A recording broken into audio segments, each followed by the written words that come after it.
Hi மக்களே, எல்லாருக்கும் வணக்கம். நான் என்ன செய்யலான்னு செஞ்சுருக்கேன் பாருங்கள். பொரியல் சரி, தினம் என்னென்ன ஒவ்வொரு வெஜிடபிள், கீரை, அது இது.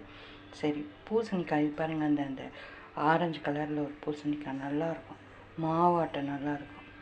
இது செஞ்சு சாப்பிட்டு பாருங்கள். டேஸ்ட்டு நல்லாயிருக்கும், உடம்புக்கும் நல்லது தான். கோல்டு தான் இப்போ குளிர் காலத்துக்கு. இருந்தாலுமே நெக்ஸ்ட்டு வர்றது சம்மரு. கொஞ்சம் இந்த சீசன் டைமில் என்ன வெஜிடபிள் கிடைக்குதோ அதெல்லாம் சாப்பிட்டு அதுக்கேற்ற மாதிரி நம்ம அந்த சம்மருக்கு உடம்பு அட்ஜஸ்ட் ஆகும். ஓகே, இதுக்கு என்னென்ன மசாலான்னா கடுகு, கடலப்பருப்பு, உளுந்தம்பருப்பு, சீரகம் தாளிக்கிறதுக்கு, அதுக்கப்புறமேல்ட்டு காஞ்ச மிளகா தேவையில்லை, பச்சை மிளகா போடுங்க. ஏன்னா இது கோல்டு இல்லை, ஒரு 2 மிளகா போடுங்க, வாசனை நல்லாயிருக்கும். அதுக்கப்புறம் பூண்டு ஒரு 4-5 பல் தட்டி வச்சுக்கோங்க.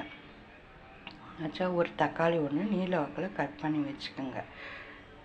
கருவேப்பிலை, கொத்தமல்லி வந்து நீங்கள் இறக்கும்போது தூவி இறக்குனா ஓகே.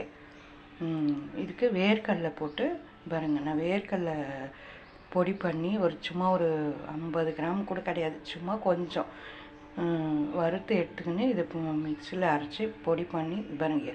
திட்டமாக வெந்து வந்ததுக்கப்புறம் நீங்கள் போட்டு இறக்குங்க. தண்ணி நிறைய ஊற்றவே கூடாது. இங்கே பாருங்கள், நல்லா வந்திருக்கா, டேஸ்ட்டு சூப்பராக இருக்குங்க. பெருங்காயமும் கொஞ்சம் ஆட் பண்ணிக்கோங்க. ஓகே, சப்போர்ட் பண்ணுங்கள், சப்ஸ்கிரைப் பண்ணுங்கள். எது இருந்தாலும் கமெண்ட் செக்ஷனில் சொல்லுங்கள். உங்களோட ஒவ்வொருத்தரோட சப்போர்ட் ரொம்ப ரொம்ப முக்கியம். சப்ஸ்கிரைப் பண்ண அனைவருக்கும் ரொம்ப ரொம்ப நன்றி. ஓகே, பாய்.